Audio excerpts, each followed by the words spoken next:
Welcome to glorious classes. मैं आपका अपना संजीव पाठक। देखिए आज क्या है, क्लास 9th का केमिस्ट्री का लेक्चर लेकर आए हैं। क्लास 9th केमिस्ट्री का 2 लेक्चर्स हो चुके हैं पहले भी। अगर नहीं देखा आपने तो प्लेलिस्ट से जाके देख लीजिएगा, अदरवाइज डिस्क्रिप्शन में उसकी लिंक दे दूंगा। थर्ड लेक्चर हम ये लेकर आए हैं। बेसिकली सेकेंड लेक्चर हमने क्लासिफिकेशन डिस्कस किया था और कैरेक्टरिस्टिक इसके पहले वाले लेक्चर्स पे डिस्कस किया था। आज हम क्या डिस्कस करेंगे, वहां पे 2 टर्म्स थे, एक डिफ्यूजन टर्म बार बार आ रहा था और एक ऑस्मोसिस टर्म आ रहा था। तो ये डिफ्यूजन क्या है और ऑस्मोसिस क्या है, दोनों चीज को क्लियर करेंगे। तो चलिए लेक्चर को स्टार्ट करते हैं। फर्स्ट हेडिंग डालिए डिफ्यूजन। फर्स्ट हेडिंग डालिए डिफ्यूजन। डिफ्यूजन डिफ्यूजन होता क्या एक्चुअल में, हेडिंग तो डाल दिया। डिफ्यूजन होता क्या एक्चुअल में, movement of substance from higher concentration to lower concentration. Movement of substance from higher concentration to lower concentration. तो डेफिनेशन लिखिए डिफ्यूजन की, कि डिफ्यूजन है क्या, that is movement of substance, movement of substance from higher concentration, from where, from higher concentration to lower concentration। substance का movement कहां से कहां तक होगा, higher concentration to lower concentration without consumption of energy। मतलब वो प्रोसेस जिस process में सबस्टेंस का जो मूवमेंट है वो कहां से कहां होगा, हायर कंसंट्रेशन से लोअर कंसंट्रेशन तक होगा, और यहां पे कोई भी एनर्जी की रिक्वायरमेंट नहीं होगी, कोई भी एनर्जी यूज नहीं होगी। उस प्रोसेस को आप क्या कहते हो, डिफ्यूजन कहते हो। दूसरी चीज, अगर हम रेट ऑफ डिफ्यूजन देखें, जैसे यहां पे समझो, मान लीजिए हमने 2 कंटेनर ले, मान लीजिए हमने एक कंटेनर ले रखा है, ठीक है, ये एक कंटेनर ले रखा है। अब दूसरा कंटेनर ले रखा है हमने, दो यहाँ पे हमने क्या ले रखा है, एक कंटेनर ले रखा है, ये कंटेनर ए है, ये वाला जो लेफ्ट वाला कंटेनर है ये ए है, ठीक है, और ये क्या है, बी है। अब इस कंटेनर में जो कंसंट्रेशन है, ये कंसंट्रेशन क्या है, हाई है। मान लीजिए इस कंटेनर में, ए वाले कंटेनर में जो कंसंट्रेशन है, ये कंसंट्रेशन क्या हो, हाई हो, और जो दूसरा कंटेनर है कौन सा, बी कंटेनर, इसमें क्या हो, कंसंट्रेशन लो। तो कंटेनर बी में क्या है, यहां पे कंसंट्रेशन लो है, और कंटेनर ए में कंसंट्रेशन क्या है, हाई है। तो अब अगर डिफ्यूजन होगा तो आप बताइए मूवमेंट कहां से कहां होना चाहिए, from higher concentration to lower concentration. तो अब मूवमेंट कहां से कहां हो रहा है, हायर कंसंट्रेशन से लोअर कंसंट्रेशन की तरफ हो रहा है। तो इसी को हम क्या कहते हैं, डिफ्यूजन कहते हैं। और यहां पे आप खुद देख के लग रहा होगा कि यहां पे किसी भी टाइप की एटीपी या एनर्जी की रिक्वायरमेंट नहीं होती है। बात समझ में आई। दूसरी चीज अगर हम बात करें रेट ऑफ डिफ्यूजन को, देखिए यहां पे जो सबस्टेंस का डिफ्यूजन होता है, ये जो सबस्टेंस आपको दिखाया गया कि मूवमेंट ऑफ सबस्टेंस, ये जो सबस्टेंस का डिफ्यूजन होता है, ये सबस्टेंस क्या क्या हो सकता है, ये सबस्टेंस दैट में बी सॉलिड, दैट में बी लिक्विड, दैट में बी गैस। तो ये सबस्टेंस क्या हो सकता है, दैट में बी, ये क्या क्या हो सकता है, सबस्टेंस सॉलिड हो सकता है, दैट में बी लिक्विड, ये लिक्विड हो सकता है, दैट में बी गैस, ये सबस्टेंस सॉलिड हो सकता है, लिक्विड हो सकता है, या गैस हो सकता है, तीनों चीज हो सकती है, ठीक है ना। अब इसमें अगर आपसे पूछा जाए तो किसका, अगर आपसे अगर पूछ लिया जाए कि इन तीनों में से रेट ऑफ डिफ्यूजन हाई किसका होगा, किसका रेट ऑफ डिफ्यूजन बहुत ज्यादा होता है, तो सबसे ज्यादा रेट ऑफ डिफ्यूजन किसका होता है, गैस का, ठीक है ना। जो लाइटर पार्टिकल्स होते हैं, जो हल्के पार्टिकल्स होते हैं, उनका रेट ऑफ डिफ्यूजन हमेशा ज्यादा होगा किसके कंपैरिजन में, हैवियर पार्टिकल्स के कंपैरिजन में, ठीक है। तो यहां पे लिखिए rate of diffusion. Rate of diffusion क्या होगा, rate of diffusion. Rate of diffusion की अगर हम बात करें कि रेट ऑफ डिफ्यूजन क्या होगा, तो हमने बताया कि रेट ऑफ डिफ्यूजन में जो लाइटर पार्टिकल्स हैं, जो लाइटर पार्टिकल्स हैं, LIGSTR, लाइटर पार्टिकल्स हैं, इस लाइटर पार्टिकल्स का, हल्के पार्टिकल्स का रेट ऑफ डिफ्यूजन हमेशा ज्यादा होता है किससे? हैवियर पार्टिकल्स से। जो हैवियर पार्टिकल्स होते हैं, हैवी पार्टिकल्स होते हैं, उनसे लाइटर पार्टिकल का रेट ऑफ डिफ्यूजन क्या होता है? ज्यादा होता है। जो हल्के पार्टिकल्स होते हैं वो तेजी से डिफ्यूज होते हैं किसके कंपैरिजन में? हैवियर पार्टिकल्स के कंपैरिजन में। और हैवियर पार्टिकल्स में कौन कौन आते हैं? हैवियर पार्टिकल्स में आपका सॉलिड आता है और लिक्विड आता है, और लाइटर पार्टिकल्स में कौन आते हैं? गैस आता है। तो अगर हम रेट ऑफ डिफ्यूजन देखें एक्चुअल में इन तीनों के रिस्पेक्ट में, तो सबसे तेज डिफ्यूजन किसका होता है? मैक्सिमम रेट ऑफ डिफ्यूजन किसका होगा? गैस का। इसके बाद किसका होता है? लिक्विड का। और इसके बाद किसका होता है? सॉलिड का। मतलब maximum rate of diffusion, maximum rate of diffusion solid का होगा, और minimum rate of, sorry maximum करो, minimum maximum rate of diffusion जल्दी से कौन डिफ्यूज होगा? गैस डिफ्यूज होगी। और किसका रेट ऑफ डिफ्यूजन कम होगा? तो सॉलिड का। इसका रेट ऑफ डिफ्यूजन बहुत लो होगा, ये जल्दी डिफ्यूज नहीं होगा। बात समझ में आई?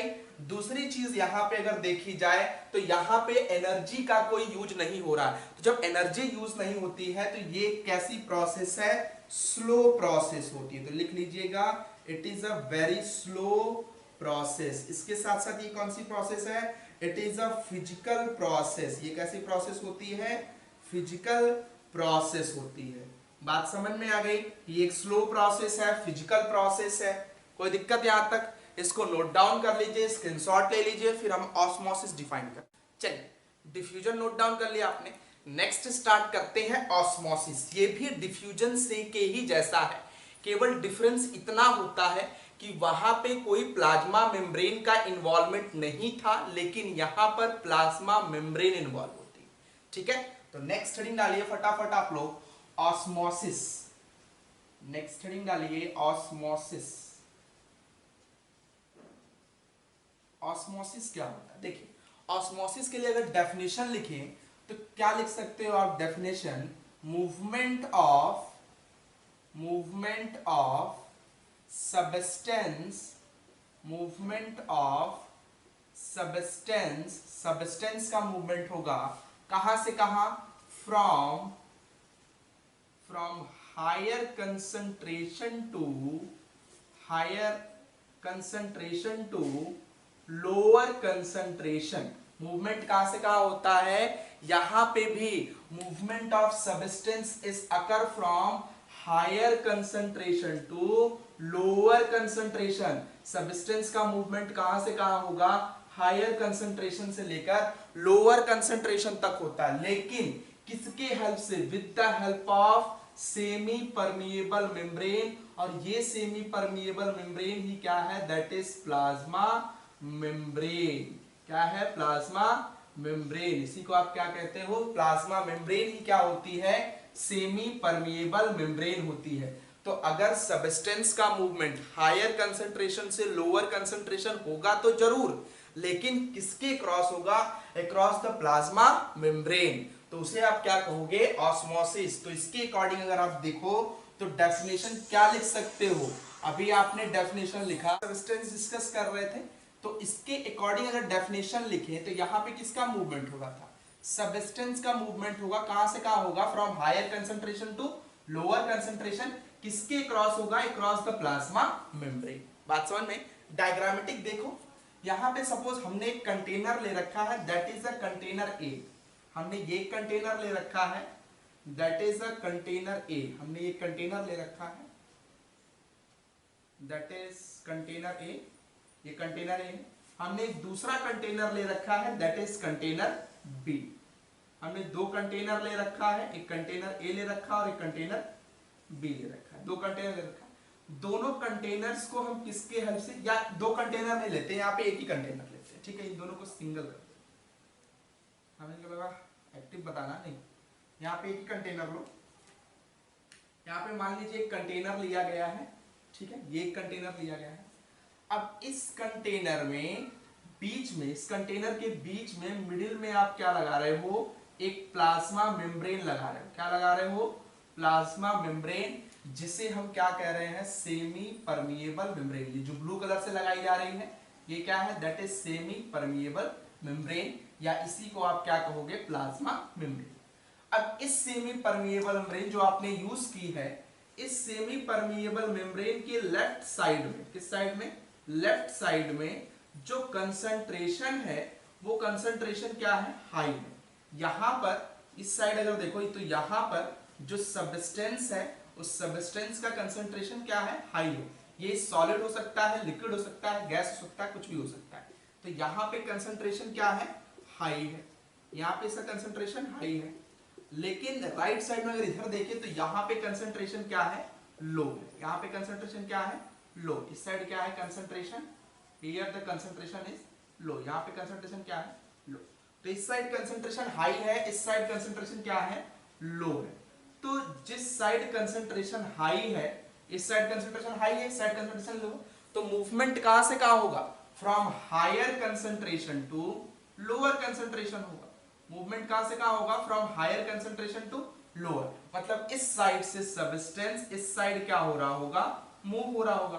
और किसके क्रॉस हो रहा है, अक्रॉस द प्लाज्मा मेम्ब्रेन या सेमी परमिएबल मेम्ब्रेन। इसी को हम क्या कहते हैं, ऑस्मोसिस कहते हैं। क्या कहते हैं, ऑस्मोसिस। ये इसका डायग्रामेटिक रिप्रेजेंटेशन क्या था, डायग्रामेटिक रिप्रेजेंटेशन था कि सब्सटेंस का मूवमेंट होगा, कहां से कहां हो रहा है, from higher concentration to lower concentration. कहां से कहां हो रहा है, from higher concentration to lower concentration. किसके क्रॉस हो रहा है, across the semi permeable membrane. Semi permeable membrane के अक्रॉस हो रहा है। इसी को हम क्या कहते हैं, that is called osmosis.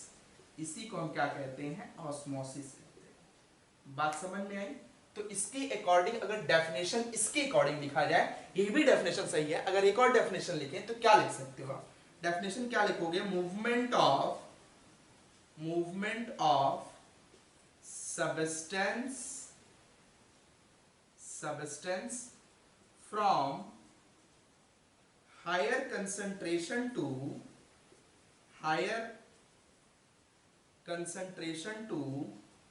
lower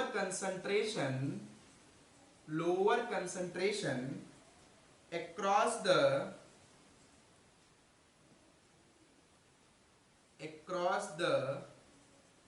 plasma membrane, या सेमी परमिएबल मेम्ब्रेन। हमने क्या कहा, डेफिनेशन क्या इसके अकॉर्डिंग लिखा हमने, मूवमेंट ऑफ सब्सटेंस का मूवमेंट होगा। ये सॉलिड लिक्विड गैस कुछ भी हो सकता है। कहां से कहां, from higher concentration to lower concentration. किसके क्रॉस होगा, क्रॉस द प्लाज्मा मेम्ब्रेन। इसी को आप क्या कहोगे, दैट इज कॉल्ड ऑस्मोसिस। ये प्रॉपर डेफिनेशन है, इसे याद रखना। बात समझ में आई। दूसरी चीज, यहां पे भी एनर्जी की रिक्वायरमेंट नहीं होती, तो लिख लीजिएगा ATP is not required. ATP is not required. यहां पे किसी एटीपी की रिक्वायरमेंट नहीं होती। बात समझ में आई। इसको नोट डाउन कर लो, ये ऑस्मोसिस हो गया, स्क्रीनशॉट ले लो। फिर हम आगे प्रोसीड करते हैं। स्क्रीनशॉट ले लिया आपने, आगे प्रोसीड करते हैं स्टेट्स ऑफ मैटर। बेसिकली पहले तो हेडिंग डालो, फटाफट हेडिंग डालो, स्टेट्स ऑफ मैटर। हेडिंग डालिए, स्टेट्स ऑफ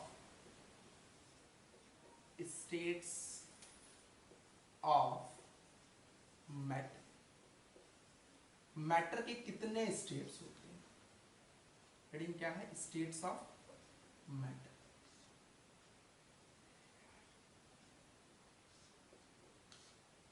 स्टेट्स ऑफ, तो मैटर के कितने स्टेट एग्जिस्ट करते हैं। बेसिकली अगर हम डिफाइन करें तो there are 3 main states of matter.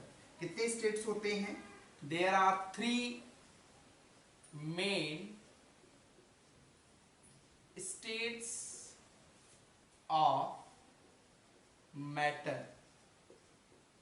Matter के बेसिकली कितने स्टेट्स होते हैं, there are 3 main states of matter. कौन कौन से होते हैं, that is solid, liquid and gas. तो 3 स्टेट है, solid, liquid and gas, 3 state होते हैं। इसके अलावा भी होता है, प्लाज्मा वगैरह भी आते हैं, लेकिन बेसिकली हमें यही 3 स्टेट पढ़ना है। यही 3 मेन स्टेट्स होती हैं। कौन कौन से? Solid, liquid and gas. First state हम डिस्कस करते हैं, वो कौन सी है? That is solid state. First heading डालिए, that is solid state. Solid state क्या होता है? सॉलिड स्टेट की अगर हम बात करें तो यहां सॉलिड की बात की जाएगी। सॉलिड क्या होता है? सबसे पहली चीज, जो सॉलिड स्टेट होता है या जो सॉलिड होता है, ये क्या होता है? इनकंप्रेसिबल होता है। सॉलिड क्या होता है? इनकंप्रेसिबल होता है। इसको आप कंप्रेस नहीं कर सकते। ठीक है, तो पहली चीज, सॉलिड स्टेट में सॉलिड जो होगा ये क्या होता है? It is incompressible. इनकंप्रेसिबल, ठीक है, इनकंप्रेसिबल होता है, मतलब आप इसे कंप्रेस नहीं कर सकते। बात समझ में आई? दूसरी चीज, ये क्या होता है? जो सॉलिड होगा वो इनकंप्रेसिबल होता है। क्यों? क्यों अगर पूछा जाए, बिकॉज या ड्यू टू लिख लीजिए, due to the close packing of the constituent particle। जो कंस्टिट्यूएंट पार्टिकल्स होते हैं, जो पार्टिकल उसमें इन्वॉल्व होते हैं उस सॉलिड को बनाने में, उनके अंदर जो पैकिंग होती है, उनकी जो पैकिंग होती है वो क्या होती है? क्लोज पैकिंग होती है, बहुत क्लोजली पैक्ड होते हैं। इसीलिए क्या होता है? वो इनकंप्रेसिबल होता है, कंप्रेस नहीं हो पाता है। दूसरी चीज क्या होता है? सॉलिड जो होता है, इसमें क्या होता है? सॉलिड के केस में जो इंटरमोलिकुलर फोर्स ऑफ अट्रैक्शन है, क्या है? इंटरमोलिकुलर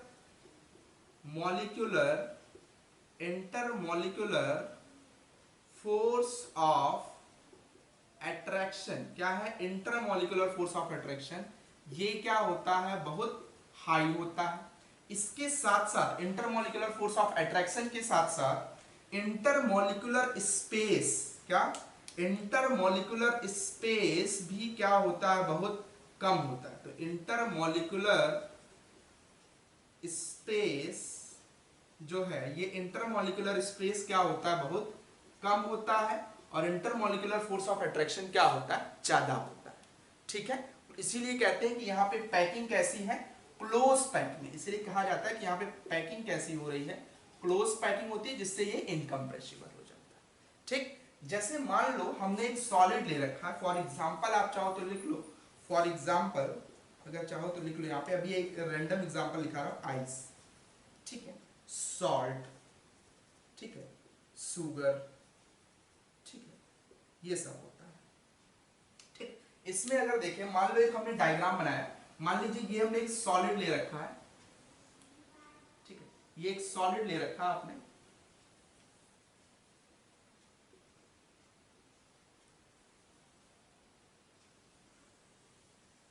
ये एक सॉलिड है। सॉलिड के जो कंस्टिट्यूएंट पार्टिकल्स होते हैं, वो पार्टिकल्स क्या होते हैं? बहुत क्लोजली पैक्ड होते हैं। बात समझ में आ रही? उनकी जो पैकिंग होती है वो क्या होती है? बहुत क्लोज पैकिंग होती है। ये क्लोजली पैक्ड होते हैं। देख रहे हो आप, ये जो पैकिंग है ये क्या है? क्लोज पैकिंग है, क्लोजली पैक्ड है मॉलिक्यूल्स। तो कैसी पैकिंग होती है? क्लोज पैकिंग होती है। तो यहाँ पे पैकिंग कैसी हो रही है मॉलिक्यूल की? क्लोज पैकिंग हो रही है। ये क्लोज पैकिंग एग्जिस्ट कर रहा है। तो पैकिंग कैसी होती है? क्लोज पैकिंग होती है मॉलिक्यूल्स।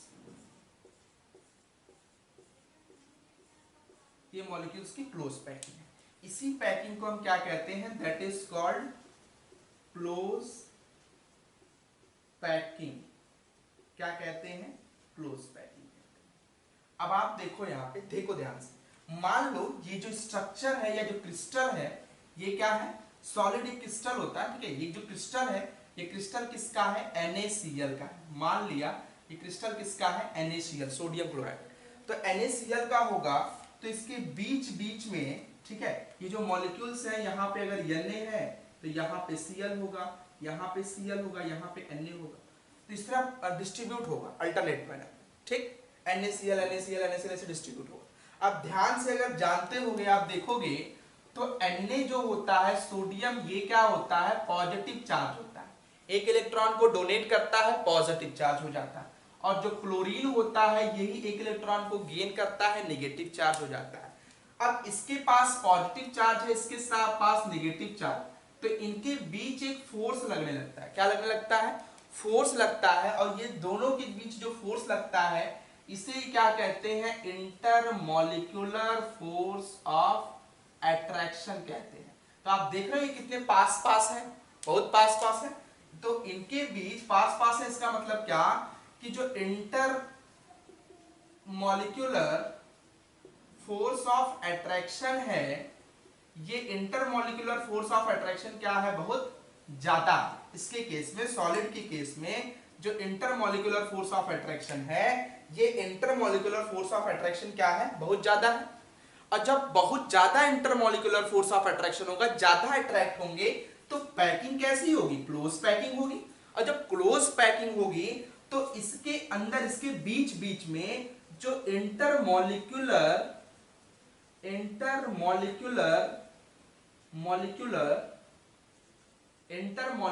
स्पेस होगा, वो इंटरमॉलिक्यूलर स्पेस भी क्या होगा, कम होगा। तो इनके अंदर जो इंटरमॉलिक्यूलर स्पेस होता है वो क्या होता है, कम होता है। तो फोर्स ऑफ अट्रैक्शन बहुत ज्यादा लग रहा है, क्लोज पैकिंग है, इसलिए क्या है, इंटरमॉलिक्यूलर स्पेस बहुत कम है। अब जब इतनी क्लोज पैकिंग हुई है तो ये होगा क्या, ये तो इनकम्प्रेसिबल होगा ही नहीं होगा। अब आप इसको, जब इसके अंदर कोई स्पेस है ही नहीं तो आप कितना भी कंप्रेस करो ये कंप्रेस होगा नहीं। अगर बीच बीच में स्पेस एग्जिस्ट करते हैं तो जब आप कंप्रेस करते हैं तो पार्टिकल्स पास पास आ जाते हैं और वो क्या हो जाता है, कंप्रेस हो जाता है। तो जब कोई स्पेस ही नहीं है तो वो कंप्रेस ही नहीं होगा, और कंप्रेस नहीं होगा मतलब ये क्या होगा, सॉलिड इनकम्प्रेसिबल होगा। बात समझ में आई। दूसरी चीज यहां लिखिएगा कि सॉलिड जो होते हैं इनकी डेंसिटी जो होती है, वो डेंसिटी क्या होती है, बहुत हाई होती है। सॉलिड की जो डेंसिटी होती है बहुत हाई होती है। क्यों होती है, ड्यू टू क्लोज पैकिंग। किसके कारण होती है, ड्यू टू क्लोज पैकिंग, क्योंकि इनकी पैकिंग कैसी है, क्लोज पैकिंग होती है, इसीलिए इनकी डेंसिटी क्या होती है, बहुत हाई होती है। अब आप कहोगे सर डेंसिटी क्या है, तो डेंसिटी क्या चाहो तो फॉर्मूला लिख लो, density equal to mass upon volume. Density का फॉर्मूला क्या होता है, density equal to mass upon volume. अगर कभी किसी चीज की डेंसिटी निकालनी हो तो मास अपॉन वॉल्यूम से आप निकाल सकते हो। मास मतलब जो भी आपने सॉलिड लिया उसका मास कितना है और उसका वॉल्यूम, ठीक है। मास अपॉन वॉल्यूम से आप डेंसिटी निकाल सकते हो। तो इसकी डेंसिटी क्या होती है, बहुत हाई होती है सॉलिड की। दूसरी चीज, अब इतना क्या कह सकते हैं, स्ट्रॉन्गर है, इनके बीच इतना स्ट्रॉन्ग फोर्स ऑफ अट्रैक्शन लग रहा है। यहाँ पे लिख लो कि जो इंटरमॉलिक्यूलर फोर्स ऑफ अट्रैक्शन होता है ये क्या होता है, strong intermolecular force of attraction होता है, बहुत स्ट्रॉन्ग फोर्स लग रहा होता है। तो जब इतना स्ट्रॉन्ग फोर्स है, पार्टिकल्स बहुत पास पास हैं और इनके बीच में इतना ज्यादा फोर्स लग रहा है, मान लो ये दो पार्टिकल्स ले लें, इनके बीच अगर फोर्स ऑफ अट्रैक्शन लगे, ये कोई फोर्स ऑफ अट्रैक्शन लगे जिसे हम इंटरमॉलिक्यूलर फोर्स ऑफ अट्रैक्शन कह रहे हैं, तो अगर ये फोर्स ऑफ अट्रैक्शन इतना मजबूत है, इतना मजबूत है, तो इसको तोड़ने में एनर्जी क्या होगी, बहुत ज्यादा लगेगी ना। एनर्जी क्या होगी, बहुत ज्यादा लगेगी। इसीलिए हम कहते हैं कि इसका मेल्टिंग पॉइंट क्या होता है, मेल्टिंग पॉइंट और बॉइलिंग पॉइंट दोनों क्या होगा, हाई होगा। इनका मेल्टिंग पॉइंट और बॉइलिंग पॉइंट दोनों क्या होता है, बहुत ज्यादा होता है। बात समझ में आई। और इनका जो रेट ऑफ डिफ्यूजन होगा, आप बताओ, अभी बताया हूं, इनका जो रेट ऑफ डिफ्यूजन होता है, रेट ऑफ डिफ्यूजन, ये भी क्या होता है, बहुत ज्यादा लो होता है। ये बहुत तेजी से डिफ्यूज नहीं करते। बात समझ में आ गई। सॉलिड में क्या क्या बताया, सबसे पहले चीज इनकम्प्रेसिबल होगा, इसे आप कंप्रेस नहीं कर सकते, इसे आप कंप्रेस नहीं कर सकते। क्यों, क्योंकि इनमें क्या होती है, क्लोज पैकिंग होती है, ठीक है, क्लोज पैकिंग हो रही होती है, इसलिए आप इसे कंप्रेस नहीं, ठीक है। तो हमने क्या कहा कि सॉलिड जो होगा वो क्या होता है, इनकम्प्रेसिबल होता है क्लोज पैकिंग के कारण। पार्टिकल, इनमें जो पैकिंग होती है कंस्टिट्यूएंट पार्टिकल्स, वो बहुत क्लोजली पैक्ड होती है, बहुत पास पास पैकिंग होती है, इसीलिए ये क्या होते हैं, इनकम्प्रेसिबल होते हैं, इन्हें आप कंप्रेस नहीं कर सकते। आप खुद सोचो, अगर बीच बीच में स्पेस होता तो कंप्रेस करते तो कंप्रेस हो जाता। जब स्पेस है ही नहीं, इतनी क्लोज पैकिंग हो रही है, तो कंप्रेस होने का कोई चांस ही नहीं होता, इनकम्प्रेसिबल होगा। दूसरी चीज हमने बताई कि इनमें इंटरमॉलिक्यूलर फोर्स ऑफ अट्रैक्शन क्या होता है, बहुत ज्यादा होता है। स्ट्रॉन्गर फोर्स ऑफ अट्रैक्शन लगता है, strong intermolecular force of attraction लग रहा होता है। बात समझ में आई। दूसरी चीज, इंटरमोलिकुलर फोर्स ऑफ अट्रैक्शन बहुत ज्यादा होता है, इसीलिए इंटरमोलिकुलर स्पेस क्या होता है, बहुत कम होता है। दूसरी चीज, इनकी डेंसिटी क्या होती है, बहुत हाई होती है, क्योंकि पैकिंग कैसी है, क्लोज पैकिंग है, टाइट पैकिंग होती है, इसीलिए डेंसिटी क्या होती है, ज्यादा होती है। अब डेंसिटी क्या होता है, मास अपॉन वॉल्यूम। डेंसिटी क्या है, it is the ratio of mass and volume. ठीक है, तो mass upon volume equal to क्या हो जाएगा, डेंसिटी हो जाएगा। दूसरी चीज अगर हम बात करें तो यहां पे हमने एक सॉलिड ले रखा है, इस सॉलिड में आप देख रहे हो NaCl का क्रिस्टल है, Na पॉजिटिव चार्ज है, Cl नेगेटिव चार्ज है, दोनों अपोजिट चार्ज है, तो दोनों के बीच क्या होता है, फोर्स ऑफ अट्रैक्शन लगता है। क्या लगता है, फोर्स ऑफ अट्रैक्शन लगता है, जिससे ये क्या होते हैं, अटैच होते हैं। इसी को क्या कहते हैं कि इंटरमोलिकुलर फोर्स ऑफ अट्रैक्शन क्या है, बहुत ज्यादा है। तो वही इंटरमोलिकुलर फोर्स ऑफ अट्रैक्शन क्या है, इनके बीच बहुत ज्यादा। जब इतना ज्यादा फोर्स ऑफ अट्रैक्शन लग रहा है तो पार्टिकल्स क्या होंगे, सब पास पास होंगे, तो पैकिंग कैसी हो जाएगी, क्लोज पैकिंग हो जाएगी। और जब क्लोज पैकिंग हो जाएगी तो इंटरमोलिकुलर फोर्स ऑफ अट्रैक्शन ज्यादा लग रहा है, क्लोज पैकिंग हो रही है, तो जो इनके बीच स्पेस है, इंटरमोलिकुलर स्पेस, वो क्या होगा, घट जाएगा। अब ये हमने कहा कि ये जो बॉन्ड यहाँ पे बन रहा है या जो फोर्स ऑफ अट्रैक्शन लग रहा है, ये बहुत स्ट्रांग है, स्ट्रांग फोर्स है। तो जब स्ट्रांग फोर्स है तो इसको तोड़ने के लिए एनर्जी भी क्या चाहिए, ज्यादा चाहिए, इसीलिए इसका मेल्टिंग पॉइंट क्या होता है, ज्यादा होता है। बात समझ में आई। इसको नोट डाउन कर लीजिए, फिर हम आगे प्रोसीड करते हैं। इसमें एग्जांपल देख लो, कुछ यहीं पे कहीं लिख लो एग्जांपल, पहले स्क्रीनशॉट ले लो आप इसका, ठीक है, ले लिया। अब एग्जांपल लिख लो, कुछ यहीं पे एग्जांपल लिख लो, साइड में एग्जांपल लिख लीजिए। एग्जांपल में आइस तो आपको लिखा ही रखा, आइस, शुगर, सॉल्ट, रॉक, ठीक है, मेटल, आयरन, एल्यूमिनियम और आइस बताया है, शुगर, सॉल्ट, ठीक है, ये सब क्या होते हैं, सॉलिड होते हैं। एग्जांपल आप लिख लेना कहीं। बात समझ में आई। इसको नोट डाउन करिए, स्क्रीनशॉट लीजिए, फिर आगे प्रोसीड करते हैं। सॉलिड स्टेट आ गया, लिख लिया आपने। एक चीज वहां पे पॉइंट लिख लीजिएगा कि जो शेप होता है सॉलिड का, जो शेप होता है वो डिफिनिट शेप होता है। शेप और उसका वॉल्यूम क्या होगा, डिफिनिट होगा, वो चेंज नहीं होता, फिक्स शेप होता है। ठीक है, तो नेक्स्ट फटाफट हेडिंग डालिए, लिक्विड स्टेट। नेक्स्ट हेडिंग डालिए number 2, that is liquid state. Next heading डालिए लिक्विड स्टेट। ठीक है, तो लिक्विड स्टेट क्या होता है, पहली चीज, it does not have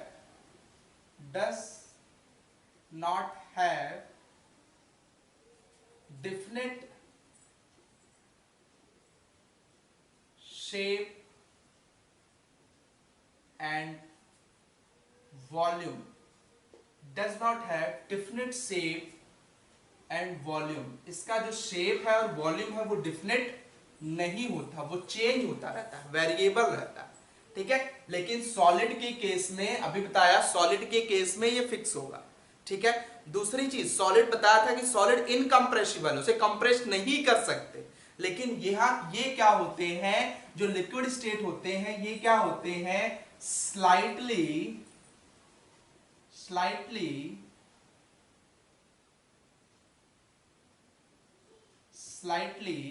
compressible. ये क्या होते हैं, स्लाइटली कंप्रेसिबल होते हैं। अगर इन्हें कंप्रेस किया जाए तो ये थोड़ा सा क्या होते हैं, कंप्रेस होते हैं। आप लिक्विड को किसी कंटेनर में ले लो जो कंप्रेसिबल हो, उस कंटेनर लेके अगर आप कंप्रेस करो तो कंप्रेस होता है, ठीक है ना। तो लिक्विड क्या होता है, स्लाइटली कंप्रेसिबल होते हैं। इसके साथ साथ अगर हम बात करें लिक्विड के केस में ही, तो जो लिक्विड होगा, ये लिक्विड बेसिकली क्या होता है, इनके पास फ्लो करने की टेंडेंसी होती है। क्या टेंडेंसी होती है, they have tendency to flow. यहां लिख लीजिए, they have tendency to flow. इनके पास किसकी करने, क्या करने की टेंडेंसी होती है, फ्लो करने की टेंडेंसी होती है। क्यों, ये कंप्रेसिबल भी होते हैं और फ्लो करने की भी टेंडेंसी होती है। क्यों, इसका रीजन क्या है, इसका रीजन ये है क्योंकि यहां पे वीक इंटरमोलिकुलर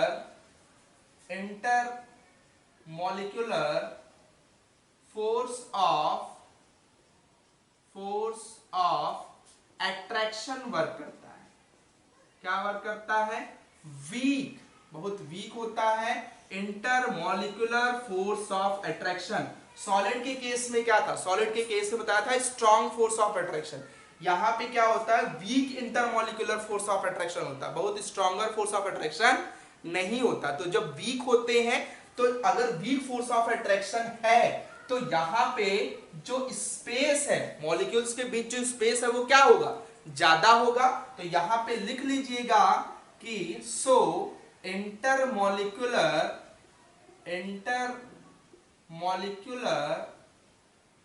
स्पेस is